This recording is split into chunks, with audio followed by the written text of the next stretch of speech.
Our first story comes from Housing Wire, and I just want to begin by saying that while the market penetration of reverse mortgages here in the U.S. has been somewhat stymied, Canada, our neighbors to the north, is seeing market growth, more specifically Equitable Bank. This is 45% year-over-year growth in Canada. That's very impressive.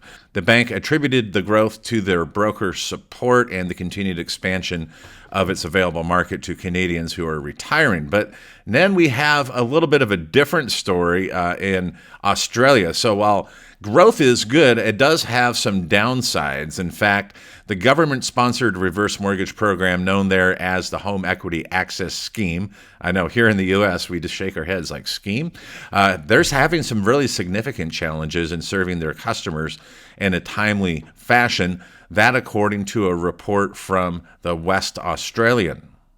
The West Australian reports that that program has been bogged down with many applicants, seeing significant delays that date back to as far as late last year. And a former CentraLink financial information officer, who's now an independent financial planner, said those delays had been significant. While some go through reasonably quickly, the majority seems stuck. The majority seems stuck in the system for at least 2 months, if not longer. Well, if we have some still from last year, then that means we have loans in the system for 8 months. And one reader who contacted Your Money lodged a completed application or submitted one in December of last year, but that app was canceled because of some missing information, so it had to be resubmitted. There are a lot of challenges right now because that home equity access scheme in Australia is the low-cost reverse mortgage down under, and it allows them to tap into their home equity with interest rates as low as 3.95%, which of course would significantly slow the accumulation of interest and balance and preserving the equity longer than other options. Looking at the other option down under in Australia is the private or proprietary reverse mortgages, but there's not as much demand because those interest rates are nearly double.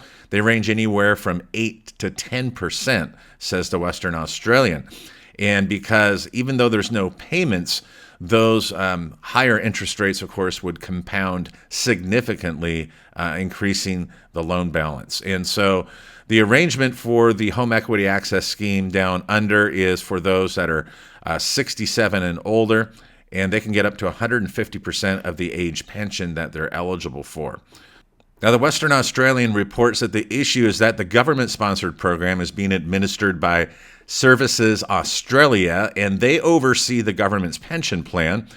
And it is reported that Hank Jongan, the general manager for Services Australia, issued an apology to those that were impacted by the delays, saying that roughly 16,000 applications are currently in the system.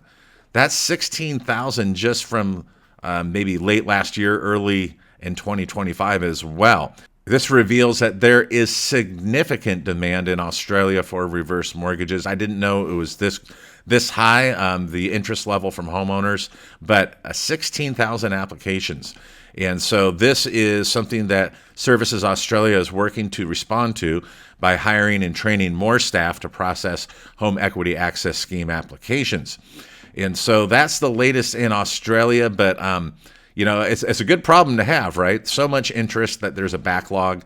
If we had a backlog of endorsements, that'd be one thing, but a backlog in applications can get a little dicey with a homeowner who may decide they want to cancel and pursue another avenue. But Australia will keep tabs on them and how they improve the turnaround time from application to the loan getting funded.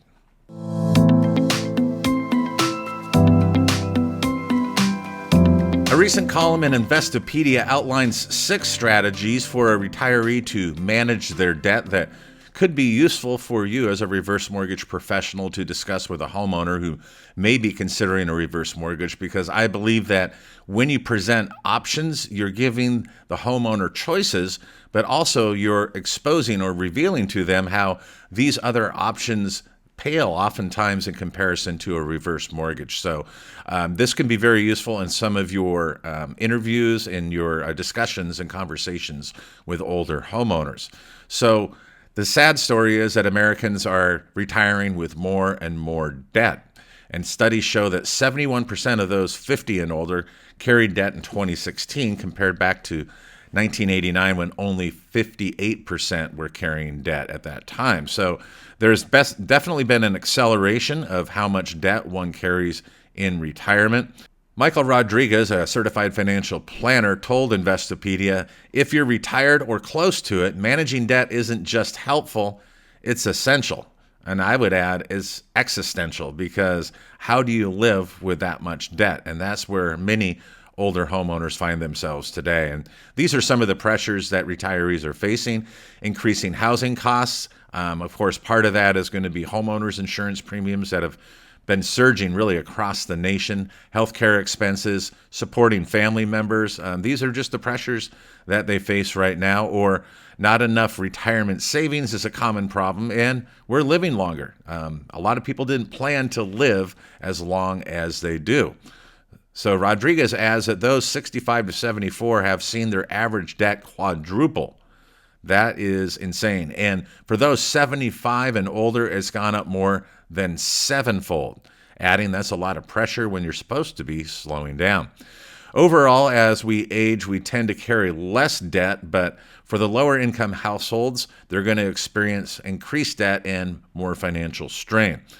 First step, of course, is to estimate, where am I financially? What is my debt level right now? And then looking at your income and expenses and your obligations, and what is your debt to income ratio. But we're going to go to the strategies that they suggest for dealing with debt in retirement. And the first is refinancing.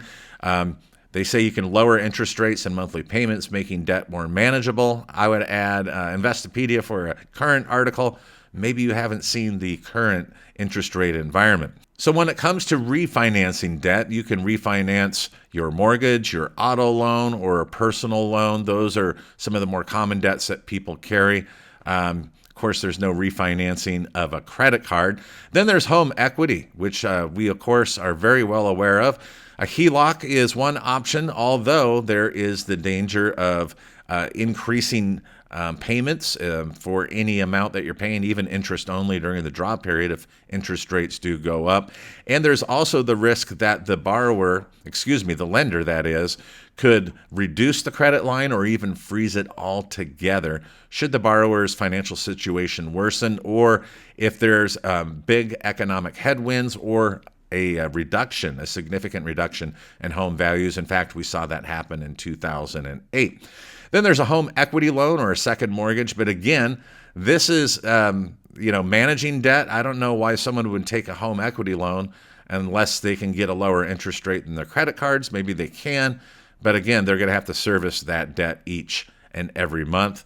And then, of course, we have the reverse mortgage, which has the bona fide benefit of not requiring monthly principal and interest payments. The third option is debt settlement, and while such arrangements do provide financial relief because they can get their debts reduced or even some of them wiped off the books, they do have the risk of having to pay significant taxes on any amount of debt that was forgiven, because that's taxed as regular income. Debt settlements can be effective while it could help reduce unsecured debt such as credit cards.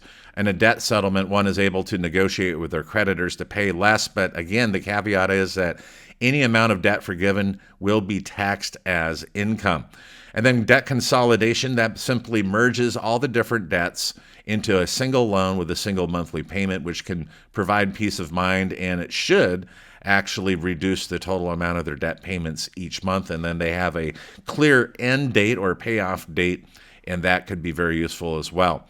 Credit counseling is the fifth option, and working with a professional credit counselor, they can help an individual, more specifically a retiree, have a realistic budget, which is important in retirement. And also they can negotiate with creditors to reduce interest rates or the monthly payments and set up a debt management plan. So those are that's the fifth option. And then the sixth is to pay off debts faster.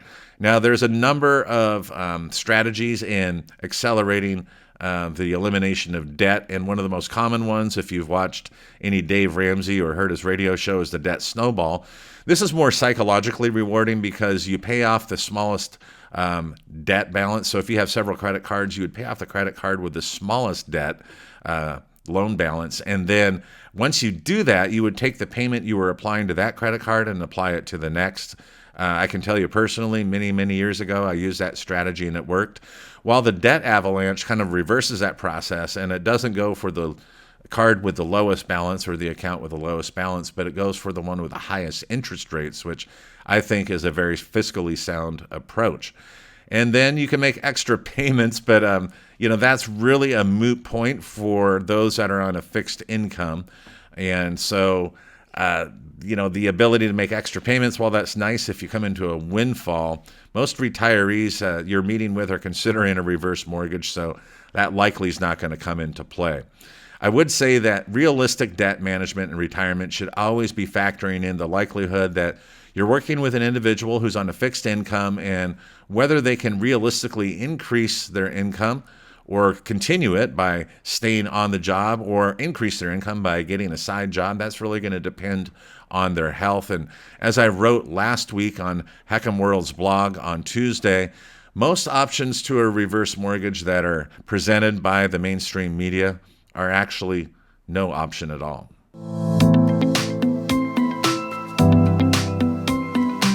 Late last month, the Federal Reserve published their annual report on the economic well-being of U.S. households. And today we're seeing that retirees and homeowners are facing some real unique financial challenges amid ongoing economic uncertainty and shifts. But here is a summary, and we're drawing partially from the report itself and also from a summary provided by Normla's Daryl Hicks. So first is that retirees, surprisingly, are generally saying that they have high levels of financial well-being. However, inflation still remains a major concern amongst most Americans, with 90% worried about the impact on their savings. In other words, they're draining their savings faster, having to pay more for everyday goods and services, and more than 80% expressed a desire for better protection of their savings against inflation. Another pressing concern includes the fear of outliving one's assets or savings and higher than anticipated healthcare costs. In fact, on average, retirees, reports the Federal Reserve, are spending 15% of their monthly income on health insurance premiums, prescriptions, and other health-related expenses. And speaking of expenses, 60% of adults said that changes in the prices that they're paying compared with the prior year have made their financial situation worse, down from 65% in 2023. So we're seeing a little bit of easing of that sentiment as the consumer price index is coming down. Right now, we're about 2.1% annual growth in inflation. It's encouraging to note that those that were responding to the Fed survey, 79% are adjusting their behavior from the previous year with spending reductions and changes, and the share who took action in response to higher prices was unchanged in 2023, but down slightly from 2022. And in conclusion, the report also notes that home ownership does remain a cornerstone of wealth for most Americans. In fact, as of March 2025, homeowners in the U.S. have over $35 trillion, that's for all ages, in home equity. And it represents, most importantly, between 50 and 70% of their net wealth in the three middle income quintiles. In other words, looking at middle-class Americans who are homeowners, home equity represents between 50 and 70% of their net worth. And overall, 7% of homeowners today are without homeowners insurance because they cannot afford it. All right, I'm back here on screen, and I wanted to let you know that I will be including a link to this report from the Federal Reserve in the show notes. So if you'd like to check that out, you certainly can.